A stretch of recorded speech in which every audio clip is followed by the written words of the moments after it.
ये 8 साल की बच्ची के जो पिता दिहाड़ी मजदूर है, इसमें विपिन पाल है, जगेश्वर पाल है, जगत पाल है और धर्मराज पाल है। इनके विरुद्ध जो है 108/35 बीएनएस में प्राथमिकी दर्ज करके इनको पुलिस जेल भेज देती है। इनका क्या अपराध था? क्या यह रामबाबू तिवारी को थाने में जाकर के जो है आत्महत्या के लिए उकसाए? क्या इन्होंने जहर दिया? उनकी बेटी के साथ दुराचार हुआ तो न्याय की भीख मांग रहे थे, एफआईआर नहीं लिखी जा रही थी। आप ये बताइए, वो उस गांव का प्रधान जो है भूप नारायण पाल, वो भी चरवाहा बिरादरी का है, वो 25 किलोमीटर दूर बैठा हुआ है, इसके ऊपर 25,000 का इनाम रखवा दिया। ये है, इससे सिद्ध होता है कि उत्तर प्रदेश में कानून का राज नहीं है, पूरी तरीके से जातिवाद घोर चरम पर है। आप बताइए, एक बच्ची को जो अमित शाह करके बयानबाजी करते हैं चुनाव में, मन से बयानबाजी करते हैं कि यहाँ बहन बेटियां सुरक्षित रहेंगी, रात को 12 बजे जो है महिलाएं गहने पहन करके रोड पर टहल सकती हैं। आप देख रहे हैं लगातार पूरे प्रदेश में डकैती की, हत्याओं की, बलात्कार की, पूरे देश में उत्तर प्रदेश जो है वो रेप जैसे मामलों में नंबर 1 पर है। योगी जी रोजी रोटी रोजगार, पढ़ाई लिखाई, दवाई सिंचाई पर तो कोई काम कर नहीं पाए, लेकिन क्राइम के मामले में खास करके बलात्कार जैसे अपराध में यूपी नंबर 1 है। ये बड़ी शर्म की बात है कि हम ऐसे प्रदेश में निवास करते हैं जहां का मुखिया संत है, अपने आप को हिंदू हृदय सम्राट कहता है। मैं कहता हूं, मैं पूछना चाहता हूं, क्या वो जगेश्वर पाल की बेटी हिंदू नहीं है? उसके साथ अत्याचार हुआ? क्या अगर कोई दलित पिछड़ा हिंदू होगा उसके साथ दोयम दर्जे का व्यवहार होगा? नमस्कार, इस वक्त हमारे साथ हैं कुलदीप यादव, सोशल एक्टिविस्ट हैं। कौशाम्बी का प्रकरण तूल पकड़ रहा है, लगातार वहाँ पे तरह तरह के नेताओं का आवागमन लगातार जारी है। जिस तरीके से जो घटना हुई है कौशाम्बी में, एक 8 साल की बच्ची के साथ रेप हुआ है, आरोपी आज जेल के बाहर है और जो जिसके ऊपर अत्याचार हुआ है उसका पिता आज भी जेल में। तो क्या कहेंगे आप इस पूरे प्रकरण के मामले में? देखिए, पूरी तरीके से आपने एक वानगी बताई कि एक 8 साल की बच्ची के साथ दुराचार होता है और उसके बाद सूबे के उप मुख्यमंत्री आदरणीय ब्रजेश पाठक जी पूरा जो है जमीन जो है सिर पर उठा लेते हैं। उनका जनेऊ खतरे में आ जाता है और पूरी जनेऊ लीला दिखाते हुए 8 साल की बच्ची खुद बता रही, अपना बयान दे रही है। भारतीय न्याय संहिता बीएनएस में ये प्रावधान है 164 के बयान में कि जो बयान देगी उसके आधार पर जो है आरोप तय होते हैं, गिरफ्तारी होती है। लेकिन आपने देखा कि ये थाना अध्यक्ष ने एफआईआर दर्ज की, मुकदमा अपराध संख्या 193/25, 65(2), 351(3) व 5/10 पास्को एक्ट में मुकदमा पंजीकृत होता है। और जब उस जिसने रेप किया सिद्धार्थ तिवारी के पिता रामबाबू तिवारी गांव का दबंग व्यक्ति था, इसके पहले एक मोरिया बच्ची के लड़की के साथ ऐसा हुआ था तो पूरे गांव को निकलना दूभर कर दिया था। और उसने जो है नाटकीय ढंग से थाने के अंदर, गौर करिएगा, थाने के अंदर जहर खाता है और सुसाइड नोट, आज तक आपने अखबार में पढ़ा रहा होगा, कागज पे पढ़ा रहा होगा कि सुसाइड नोट लिखा जाता है। दुनिया का, या मैं कहूं कि पूरे ब्रह्मांड का इकलौता सुसाइड नोट पेट पर लिखा गया। उसने जहर नौटंकी करने के लिए खाया, उसके जाति संगठन लोग ला करके दिए, थाने में खाया। जांच का विषय है, पुलिस कर्मियों पर कार्रवाई होनी चाहिए।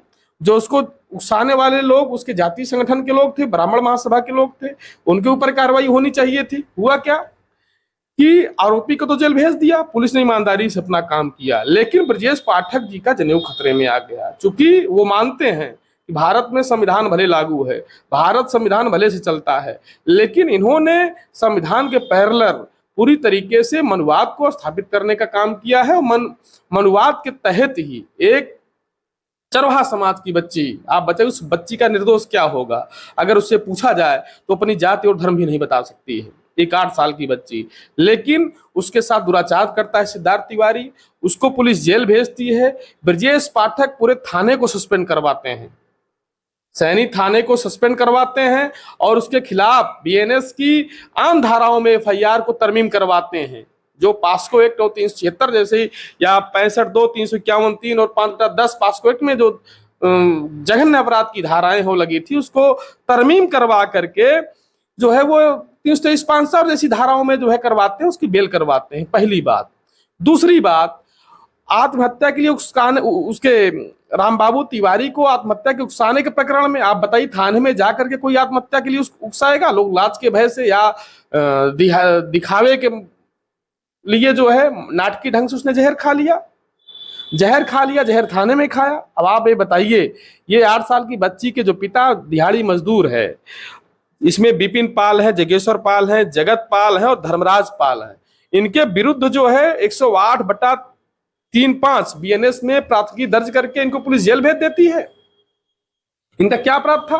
क्या यह रामबाबू तिवारी को थाने में जा करके जो है आत्महत्या के लिए उकसाए? क्या इन्होंने जहर दिया? उनकी बेटी के साथ दुराचार हुआ तो न्याय की भीख मांग रहे थे, एफआईआर नहीं लिखी जा रही थी। आप ये बताइए, वो उस गांव का प्रधान जो है भूप नारायण पाल, वो भी चरवाहा बिरादरी का है, वो 25 किलोमीटर दूर बैठा हुआ है, इसके ऊपर 25,000 का इनाम रखवा दिया।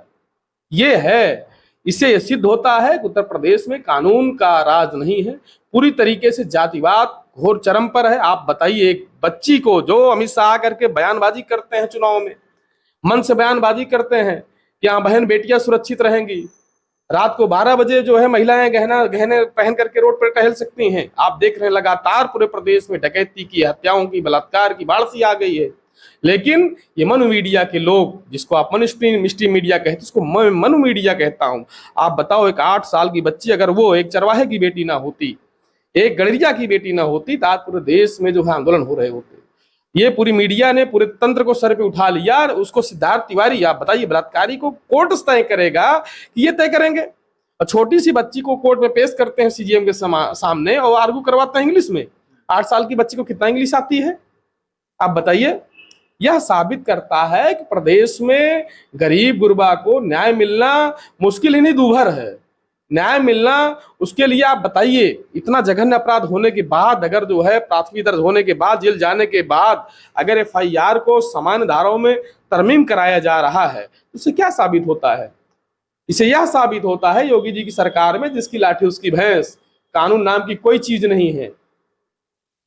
पूरे प्रदेश में बहन बेटियां सुरक्षित नहीं है। इनका बेटी बचाओ बेटी पढ़ाओ का जो नारा था, ये चेतावनी थी कि अपनी बेटी और एनसीआरबी के आंकड़े भी कहते हैं कि हर 2 मिनट पे लगभग 90 से ज्यादा बच्चियों के रेप होते हैं। जी, पूरे देश में एनसीआरबी के आंकड़े हैं। आपने बहुत सही बात कही कि पूरे देश में उत्तर प्रदेश जो है वो रेप जैसे मामलों में नंबर 1 पर है।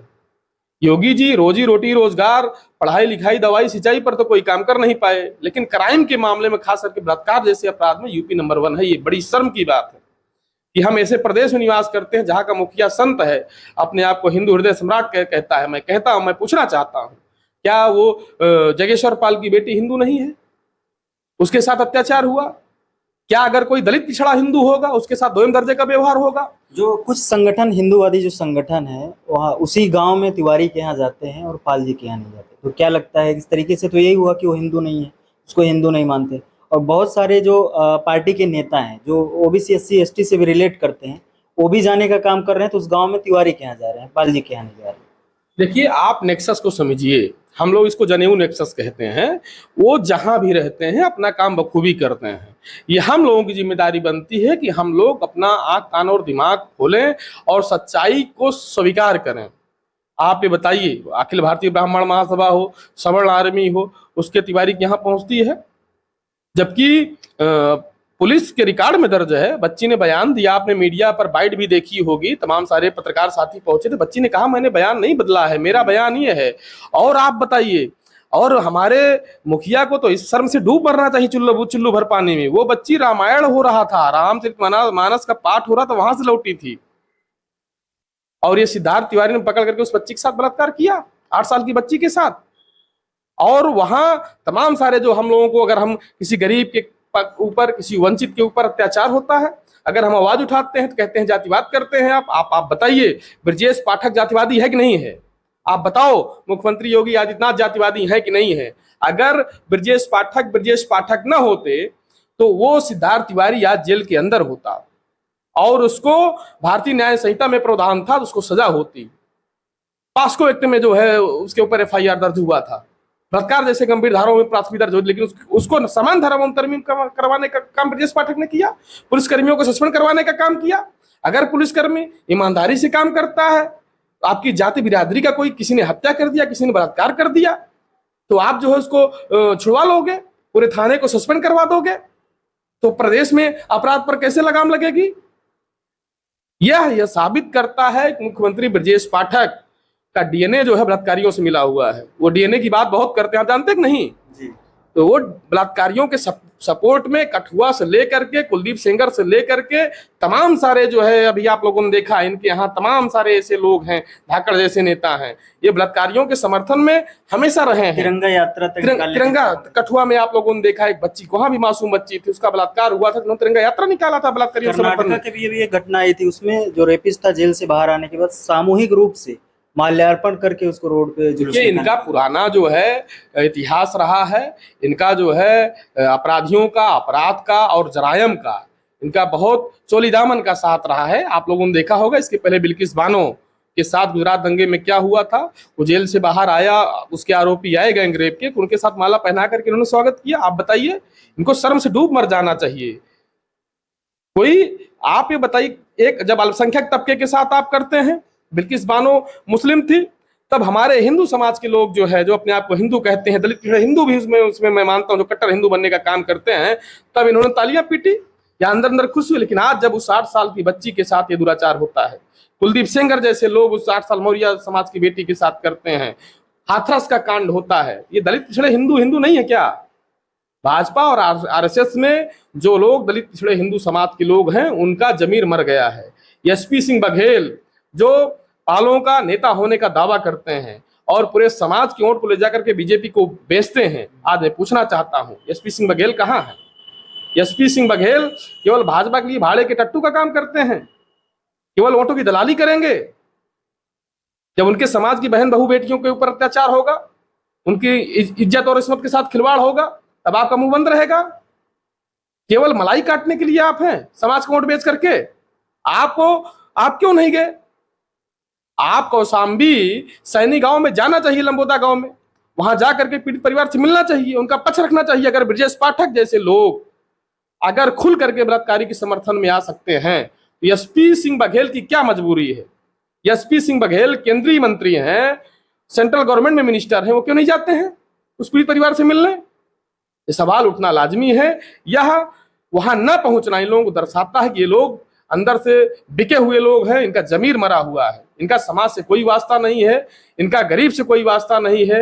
ये केवल और केवल वोटों की दलाली करके अपनी कुर्सी पर काबिज हो करके धन संपदा बनाने का काम कर रहे हैं, केवल अपने परिवार का हित कर रहे हैं। तो क्या लगता है, जिस तरीके से 8 साल की बच्ची के साथ जो जघन्य अपराध हुआ है, तो कहीं ना कहीं रेपिस्ट के समर्थन में जिस तरीके से आपने कहा कि डिप्टी सीएम तक लग गए हैं, तो क्या उस बच्ची को न्याय दिलाने के लिए ओबीसी SC/ST के जो नेता है या लोग हैं, एक्टिविस्ट लोग हैं, वो किस तरीके से उसका समर्थन करेंगे? और क्या आप देखिए, अभी न्यायिक लड़ाई उसमें कठिन मामला हो गया, चूंकि मैंने बताया कि FIR को तरमीम किया गया। FIR को तरमीम करने का ये मतलब होता है FIR को समान धाराओं में परिवर्तित कर दिया गया। पास्को एक्ट और जो है 65(2) जैसी धाराएं जो है विलोपित कर दी गई। ये आनन फानन में ब्रजेश पाठक के दबाव में जो है पुलिस ने किया है। उस बच्ची को न्याय मिलना दूभर बात है, हम लोग मिलेंगे उसको, हाई कोर्ट से लेकर सुप्रीम कोर्ट तक जहां भी जाना होगा हम लोग जाएंगे। लेकिन ये बात होता है, यह सरकार जो है पूरे एजेंडे पर, इसके एजेंडे में गांव गरीब लोग नहीं है, और जो हिंदू होने का दम भरते हैं दलित पिछड़े हिंदू, इनके एजेंडे में नहीं है। उनका शोषण करना है, उनका वोट लेकर के इनको सरकार बनानी, बाकी इनके एजेंडे में कहीं नहीं है। बलात्कार जैसे घृणित अपराध होते हैं तो उसके बाद उनको न्याय नहीं दिलाने का काम करते हैं। ये तो क्या उम्मीद करते हैं आप? इसे बानगी है कि ये पूरा जो है इनका देश जो है मनुस्मृति चलाना चाहते हैं। ये इनका संविधान से कोई लेना देना नहीं, भले संविधान की कसम ये खाते हैं, पद पर काबिज होने के लिए खाते हैं कि हम बैठ करके कुर्सी पर अप्रत्यक्ष रूप से जो है उसके पैरेलल संविधान के मनोतंत्र से हम काम करेंगे। बहुत बहुत धन्यवाद, आपने इस प्रकरण पर अपनी बात रखी। शुक्रिया। बहुत बहुत धन्यवाद।